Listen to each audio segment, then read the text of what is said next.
Welcome to the iSoftpull Main Course Podcast, where we get straight to the point, the meat and potatoes. Now let's dig in. So we're talking about partners. It's funny how this came out. You're talking on partners tomorrow. Yeah, Thursday. Oh, Thursday's the speech? Yeah, Or is it a talk or is it a...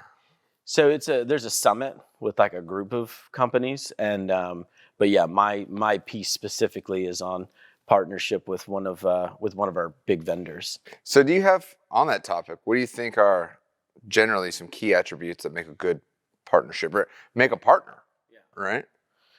Yeah, well, I think that like most things, we throw words around like partner, like, oh, that's a partner, but we're really like intentional about, which of our vendors are suppliers and which ones are partners, because we can get data from anywhere or we can get a piece of software from anywhere. But looking at things like, are they there to support you, right? Are we aligned, right? This is a discussion we had just yesterday between our two organizations is, if we're going to make a change, how do we do something that makes both of us feel aligned? That's a partnership way of approaching a problem rather than a vendor saying, here's your price increase, or here's here's the thing that's changed, you deal with it, right? A partner is looking for, how do we work together? How do we create alignment? Because they understand your growth is their growth. And I think it's just a difference in mentality. Yeah, and so when we're talking about partners here in business, so just as an introduction, Ryan's the COO of Fraud Protection Network Data. You guys got a new brand. Tell us what the new brand is first. Yeah, so the company name is still Fraud Protection Network, so we still have that incorporated. But we've had our acronym as a DBA FPN for some time, and we've done quite a bit more, with just the acronym. But earlier this year, we sold our direct-to-consumer side, which was really where we started. And on the direct-to-consumer side, Fraud Protection Network made a lot of sense because we were creating this platform that was protecting consumers from things like fraud. So the name was very literal. But as we've transitioned away from the direct-to-consumer, we've grown into what we call our enterprise side of the business, the B2B side of our business. It didn't make sense. Mortgage company was, who is this Fraud Protection Network? Sure. And what are they doing? So we decided just to simplify down to our acronym FPN, kind of like VRBO right now. They're no longer vacation homes for whatever it was. Now it's just Verbo. Okay. Yeah, so kind of the same thing. And then the data intelligence is just kind of a lockup or a tag to help people understand what it is that we're focused on. And that's really where we're headed, and going back to the partnership discussion, that's where all of our vendor partner discussions are headed as well. So the event part of the reason for coming out to the event, obviously to, help my vendor, hopefully, partner to talk about how they're a good partner, but also to roundtable with them and say, hey, what's next? What's changing? What's coming? How can we do it better? And, it's the same reason why, you and I have sat down for the last day and a half, kind of just looking at the landscape and trying to figure out what we can do better.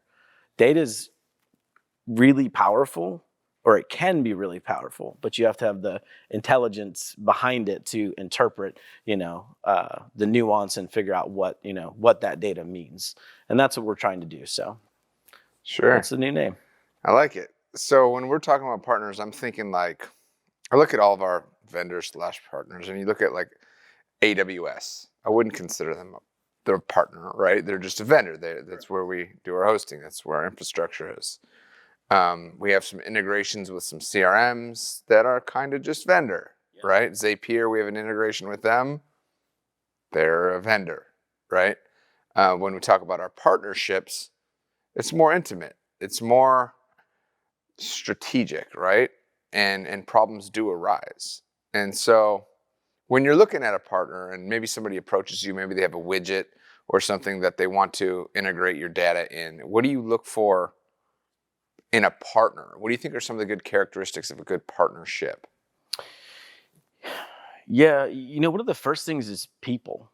And that's really difficult when you get into these very large organizations, because the people don't always stay around, right? With some of our, larger vendors, I mean, we've had a half a dozen, if not more, sales agents or reps or whatever you Sure. want to call them, over the course of time. So the individual there is a little bit, I don't want to say less important, because you still want to have a good relationship with people, but you're not doing business with people. You're really doing business with a company. But when you get to smaller companies, especially companies that are innovating or they're on the forefront of something, then you're oftentimes, talking to CEO or whomever, and kind of understanding the person that's behind it and what their vision is and where they're headed is a big part of, I think, where you start to figure out, does this have the opportunity to be a partnership?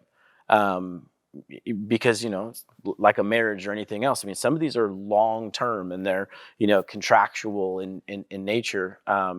But just like a marriage, yeah, there's a piece of paper, but I view a contract as you never look at that contract when things are going right, only when things are going wrong, Yeah. right? And so you don't want to be to the point to where the contract's the thing that matters, right? Sure. What matters is the relationship, and because you can have this bulletproof contract, but you can decide to do things, differently or on the up and up together, and you can always amend that contract later. But again, all of that boils back down to people generally. We do business with people we want to do business with. I think that's human nature. I think in the last couple of years, it's been difficult because we've lost a lot of the face-to-face. And you can't replace that, right? And I think that kind of goes back to the vendor partner discussion, right? The non-face-to-face, you're just buying data, you got an invoice every month. Like, yeah, they fill a need, but you're not moving the ball forward. Sitting down, having conversations, hey, what's going on in your business? Is there anything we can do to help? What are you seeing in the marketplace? Here's what we're seeing. That exchange of information and ideas, I think is really important. So for me, it starts off with people, right? And a lot of that is just, are we going to be aligned? And for the larger companies, it's more about the company's position or the company's stance. So since you don't necessarily have the reliability of a set person, where are they headed as a company?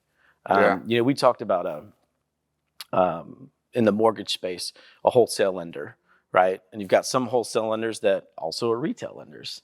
And you have some wholesale lenders that say, you know what, we're just a wholesale lender.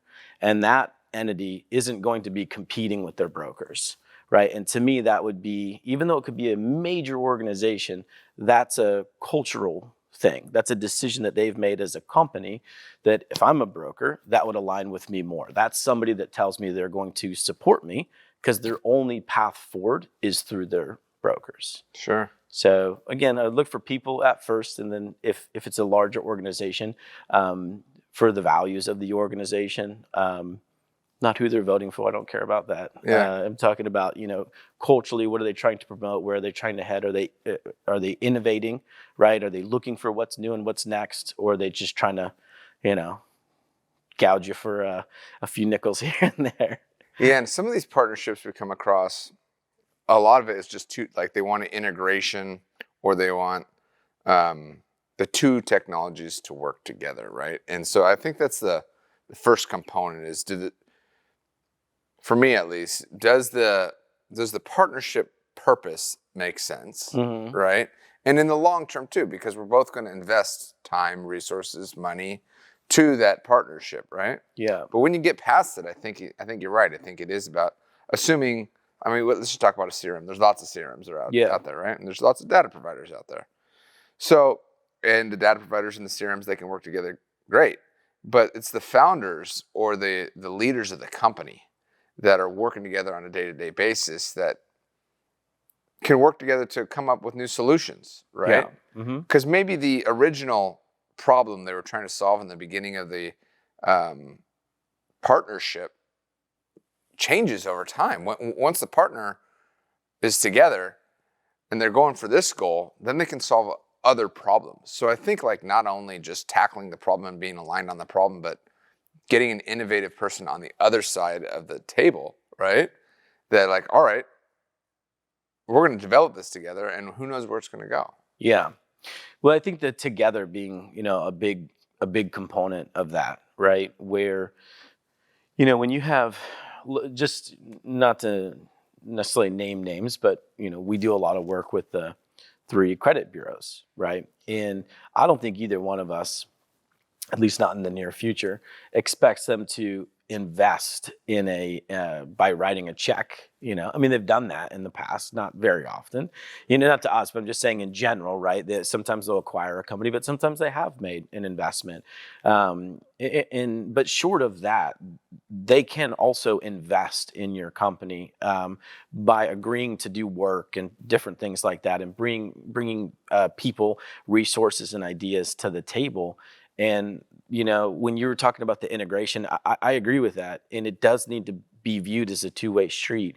And sometimes when there's a disparity in the size of the company, the larger company will essentially say, sure, we'll integrate. It's going to be $15,000 up front. It's going to be right. And they're not really looking at it as saying, this is a partnership. We're working together. They're saying, if you can get through our obstacles, we'll allow you to do this. They might have a sheet that says partner list. Right?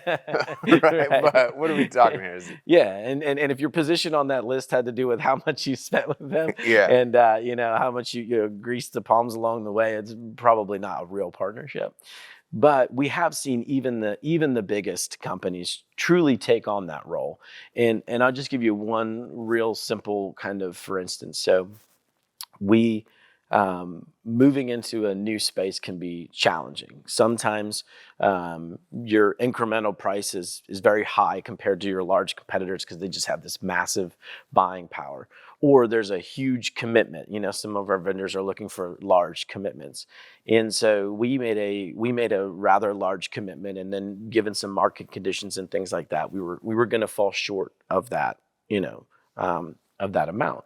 So that means we would have to basically come up with some money for air, right? Sure. And that's a tough pill to swallow, especially as running a business, owning a business. Like, I mean, it's one thing to have expensive items. It's another thing to pay for literally nothing. Yeah. And so we were kind of thinking how we were going to approach this vendor. And before we had an opportunity to approach them, they proactively came back and said, hey, listen, looks like you're going to fall short. We're going to have a really hard time selling our finance team on, that we just are going to make this go away. However, we have this other thing that will give you at this ridiculous rate. You can apply that money towards this, and it'll give you new tools and resources to do things that you hadn't even thought of doing yet. That's pretty impressive. That's an investment, right? I mean, they didn't have to do that. They're going to get that money one way or the other, right? But being able to come at us with a proactive idea, saying, hey, here's a way that this might actually help your business. Buying air doesn't help your business, but buying this might help your business. They're basically saying, we can't ask you to spend, or we can't get our finance team to let you spend less money, but we can actually give you some value for what you're going to be spending. And that was huge. And not only was that huge because they stopped being a vendor and we started seeing them as a partner because of that, but we were able to grow in a new division that we really hadn't even anticipated, all because of a vendor brought an idea to the table. And I think that's the difference, right? One sits back and says, pay the man. It's due, and another one says, hey, you know what? This is coming due. Looks like we're not going to be where we wanted to be. What can we do to make this better? I think that's a good point, and having empathy for stuff is going to go wrong in a partnership, right? And to think that everything is just going to be peachy and we're just going to go down the road and everything is going to be dollar signs. I think that's a little naive going into any partnership, right? Yeah, absolutely. And I think that everybody's a partner when things are going good. Sure. Right? And I think you hit the nail on the head with those difficult times.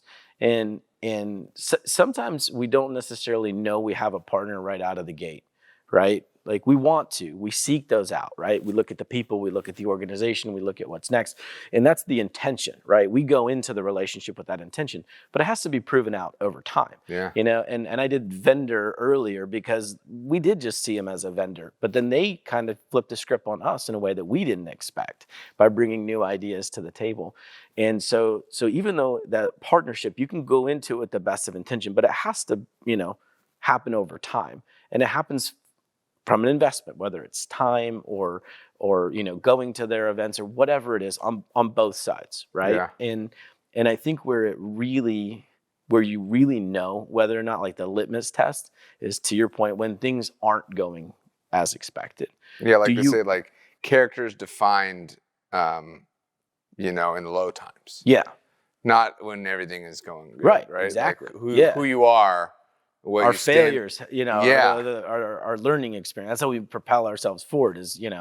And I think within the partnership, if you're experiencing this difficulty or whatever it is, and you can go to them and have an open conversation, that's more indicative of a partner than being like, oh, we're having this unforeseen issue, and they're not going to help you out, right? So I think it's those moments where stress is placed on the relationship that you might have set out with the intention of having a partner, but that's the proof. And then when you get through those are long term. Yeah. Those are the relationships that last. Those are the ones that, you help each other. And, something that's interesting is the discussion, does a partner have to, I mentioned the wholesale concept, and that was a great partner with their brokers because they weren't in competition. But I don't think that that's a necessity of a partnership. I think you can have a partnership with competitors. Sure. Right. And I think, but you also have to understand, like, be open about it. When are we competing? When are we not competing? And also, who are we actually competing with? Are we really competing with each other, or are we really competing against this much larger market? Yeah, this other conglomerate over here. Exactly. Because we can sit here and say we're going to compete. Two small fries over here, and we're trying to. Right. The too many CRMs going up against Salesforce. It's like, is it really? Yeah, there's not I think that's just kind of the theory of abundance, right? There's plenty out there, yeah. Right? And if we see that we're fighting over this, we might just not be looking in the right places. Yeah. And sometimes having discussions with that, hey, did you think about this? Did you think about that? Or I've learned something over the last 6 years that maybe you haven't, and you've learned something that I haven't. And the only way that we can, kind of grow is either through the failure or hopefully learning from other people sharing that information. You bring up a good point on there on that kind of light competition. And that I kind of want to shift topics into exclusivity, or being like, I really like your position that, like, FPN does what it does, and they just want to be one little wheel in each of these partnerships, so to speak. We don't need to be everything. Right. Some vendors or partners want exclusivity agreements, right? And they want to be, I want it all. And I think that I really like your approach, where it's like, I want to provide value and I want to win the partnership and do the best. And I think you'll actually be better and end up having more abundance doing it that way, as opposed to trying to tie somebody down and being like, this is everything. Yeah. Well, a couple things that come to mind with that. First is winning a relationship based on things like price. It's the same reason you're going to lose the relationship 6 months later, 9 months later, whatever it is. Winning the relationship based on things like creating a partnership, finding, alignment, trying to maybe customize something for them, or honestly just stopping and not selling them anything and just asking what they need, right? Doing true needs analysis and actually coming up with solutions that work for their company specifically. So going back to that, if you win on price, right, that's all that you are, is price, right? Yep. But if you go in and you win on merit and you bring these new and unique ideas to the table, you don't have to worry as much about exclusivity, because if you're really the best at what you do, right, and you continue to work at being the best, you're not at risk for losing those clients, right? So Yeah. I think that there's a maybe that's a little bit brazen or borderline. I think it's confident, but maybe it's a little overconfident at times. But if that's what we're striving for, then we don't need to necessarily lock people down with exclusivity, because if you really are the best at what you do, they're not going to want to leave you. And even if they try, they're going to come back because they're going to realize, oh, you know what? Grass wasn't really greener on the other side. Yeah. Right. And then the other thing that comes up, that I was trying to think of the 2 points. The other thing being, it's like open or closed APIs. right? Use a CRM that's very open, Yeah. right? It allows for tons of integration. And have you done less business with them because you No, weren't I've done locked more in? actually. Exactly, right? They created the opportunity, said, take what you want, leave the rest, and they just keep bringing good products to the table, and we've had other experiences, I'm sure you have too, right? Where you end up in this captive, you want this one little thing, you can't get it, it's going to be more expensive, it's going to be more headache. And those relationships, sometimes they last because of contractual obligations, sometimes they last because you just don't have the time or the energy, but you're never going to recommend that to somebody. Yeah. It's not a valuable part of your business. It's like I used to do credit card processing when I worked for the bank many years ago, and I would walk in and I'd say, listen, neither one of us wants to be having this discussion, right? Credit cards are very much like a necessary evil. There's a fee associated with it. You would love everybody to come in and pay cash. Now, this was years ago when people still did things like use cash. But let's make this less painful. Let's actually be heads up about this discussion, and let's figure out what makes this actually make sense. And there was just an approach that most people hadn't seen before, where they were just like, oh, this guy's going to sell me credit cards, it's bait and switch. I don't understand the fees, it's all going to go up. And it's like, yeah, well, but it doesn't have to be that way. Let me show you how to actually save money just by doing things like, again, like adding zip codes. These are all things that we didn't know, 15 years ago. Yeah. Or it wasn't as transparent as it is today. And so anyways, going back to that, winning on merit, right? And being transparent, like opening it up and saying, this is what we can do. And I think that if you give value, right, and you seek alignment and you do business with partners, exclusivity isn't as necessary as some seem to think that it is. And I think you hit a point there real briefly, is just being transparent. Yeah. Right?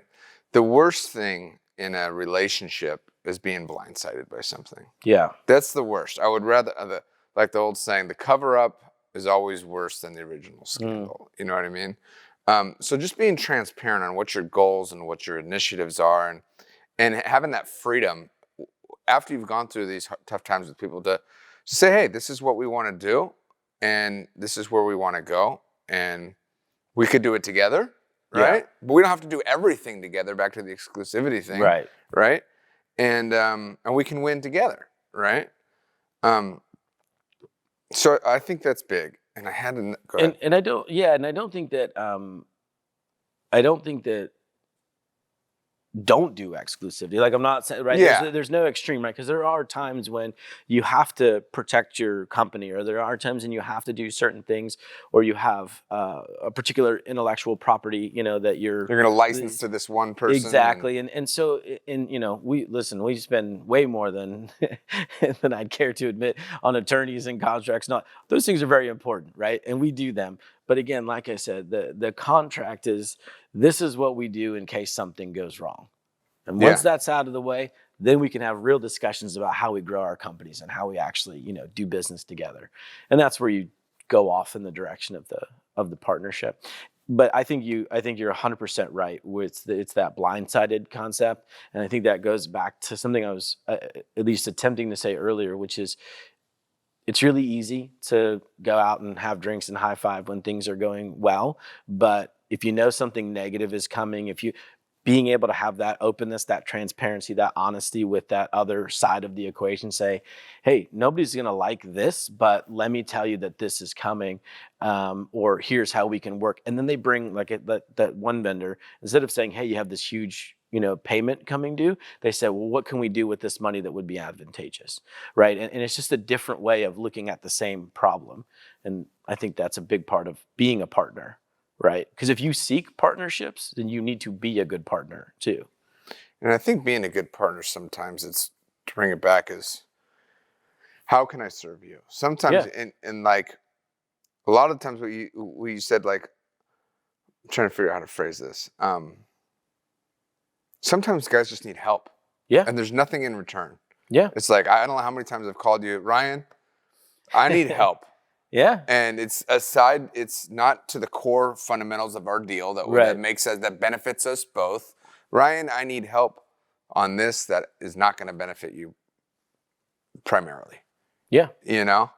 And I think when you can help the person that you're in a partnership with, even if it's not a direct benefit to you, it's kind of like, it's like a relationship. I mean, it's like a relationship. It is a relationship. Yeah. We just don't hold hands very often.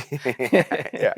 But I think that entering into these partnerships is key for growth because businesses require all of their technologies to talk together. Mm-hmm. All right. And we can achieve a lot more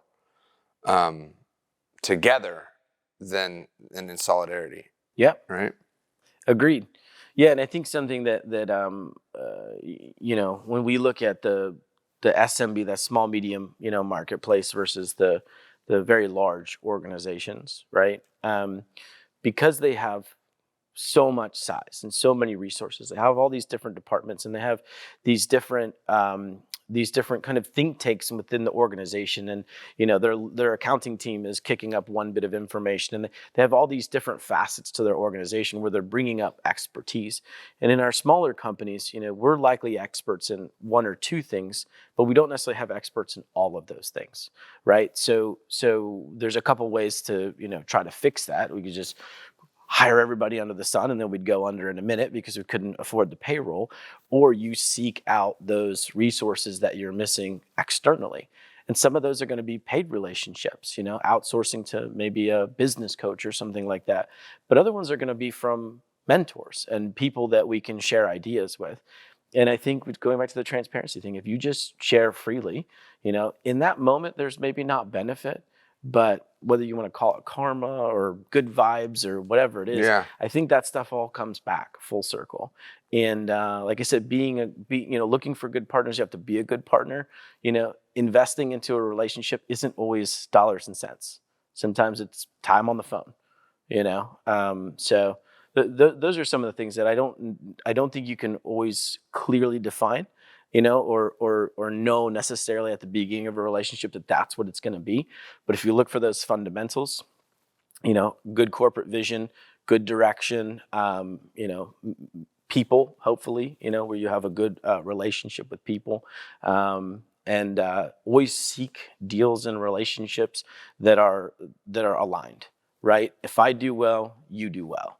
Right, like that type of alignment is always going to be more likely to result in a partnership. If you're ever pitted against each other, it can be difficult, right? Now, so, what just kind of shifts quick another topic. There's different size partners, right? Mm-hmm. There's publicly traded companies that can be partners. There's startups. I got an idea. You know, and a lot of idea guys come to us, and I like listening to the ideas, but sometimes realistically, I like the idea. How does your company look at like different companies, irrespective if they're irrespective of, how does your company look at potential partnerships when they're small versus when they're big, you know? Yeah. So that's where the rarely in a relationship is it 50-50 or at least 50-50 all the time, right? There's going to potentially be an ebb and a flow. A younger, newer company is generally going to take more from that relationship, right? They're going to need more resources, generally time. And unfortunately, time is one of the most valuable. That's very finite as well, right? I mean, you only have so many hours in a day. And so it is difficult because you do have to make hard decisions sometimes where you can't. But I think what's important there too is just the transparency thing. To tell somebody that you don't have the ability to support them in the way that they need to be supported is better than not returning an email or, you know, stringing them along. I think that's how we started in the beginning, actually. I told you to go somewhere else. You told me to go somewhere else. I was like, you're like, to be honest, Dan, I don't have the bandwidth. Yeah. And that's respectable. Yeah. I can respect that. Yeah. I'd rather hear that than just no. Right. With no. But that's the perfect example too, because answering somebody's question, you know, giving them your time, whatever it is, being transparent, being honest, seeing your role as a good partner, 2-3 years later, the whole thing came full circle. Yeah. And there was no animosity. There was no issue. You didn't feel slighted. You knew that I was doing the best thing I could for you in that time, in that moment. So when the times changed and our paths crossed again, then we had a new opportunity and we ended up doing business together. So many of the times, I always like to joke that, I get more business by telling people no than telling people yes. Yeah. Right. But it's because it's refreshing, I think. So many people are, oh yeah. And then you get the product and you're like, oh no. Yeah. It's not half of what I thought that it was, and if you're, it's kind of that under promise, over deliver, right? Yeah, we can do that. And then they open it like, wow, I got even more than I expected. And that, I think, leaves a good taste in their mouth. It's just doing the right thing, right? But yeah, so I think that when you're weighing those partners, it's a lot less about size and a lot more about, like you mentioned, bandwidth. Like, can I be the partner that's going to be necessary for this relationship to be successful? Then you have to ask if they can too, right? But you have to ask, can I? And sometimes I can't. I don't have the time. I don't have something, you know what I mean? And just being honest about that, I think, is helpful. Sometimes the timing is just not right. Yeah. Yeah. Like this month, if any partner came to me this month and was like, let's start this initiative. Right. I can't do anything until January. Right. I love the idea. I love you as a person. I think we could have a great partnership. But right now is not the time. Yeah. And you know what? We've been talking about all the positives, of partnerships and finding good partners. Just like relationships, when they take that turn, or they, in a relationship, maybe you'd use a word like toxic or whatever. Sure. You also need to know when it's no longer a partnership. Yeah. And you need to be able to make different decisions. And sometimes those are difficult, but they're necessary. And so, we always come from a place of trying to do the right thing, putting our best foot forward, trying to, win based on merit, being transparent, right? Giving to the relationship, but if it can't be one way, so you have to make sure that you really are working with partners. And sometimes that means saying no, in the beginning or at some point that it's taken a turn. But more often than not, you get to grow together, and that's pretty cool. Yeah. Well, I think that was a good show, guys. Any last comments we want to plug? No, we're good? No plugs. I appreciate, doing these. We post them on our social media too. So kind of cross promote and, there you go. Let people know that we're out here.